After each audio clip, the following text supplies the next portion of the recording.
Welcome to our channel. Today we how to manage cloud storage with Dropbox, beginner guide step by step clearly.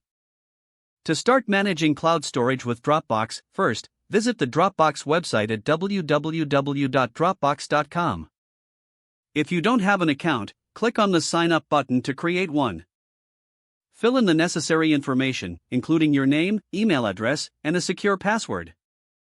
Once your account is created, log in using your credentials. After logging in, familiarize yourself with the Dropbox dashboard.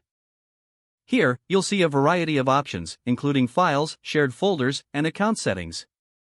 To upload files, click on the Upload Files button. Select the files you want to upload from your device. You can also create folders by clicking the New Folder button to better organize your files. Give your new folder a relevant name, then hit the Create button. After creating your folder, simply drag and drop files into it for easy organization.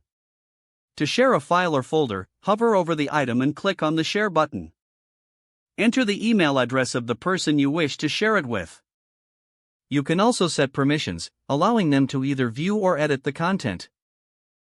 Click Send to share the document or folder.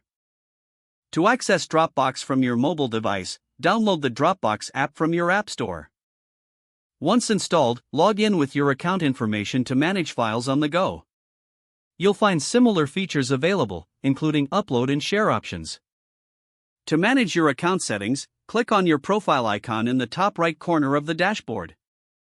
Here, you can adjust your preferences, such as notification settings and privacy options. To keep your files safe, consider enabling two-factor authentication in your account settings. Regularly check your storage quota to optimize your cloud space.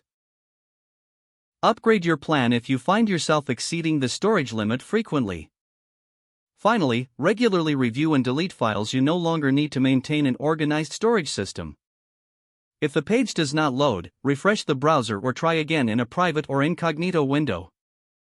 Make sure you are using the correct email address, then retype it carefully to avoid small typos.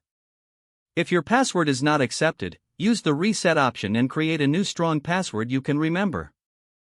Check your spam folder for verification or security emails, then complete any requested confirmation steps. Don't forget to like this video and subscribe to our channel for more step-by-step tech guides.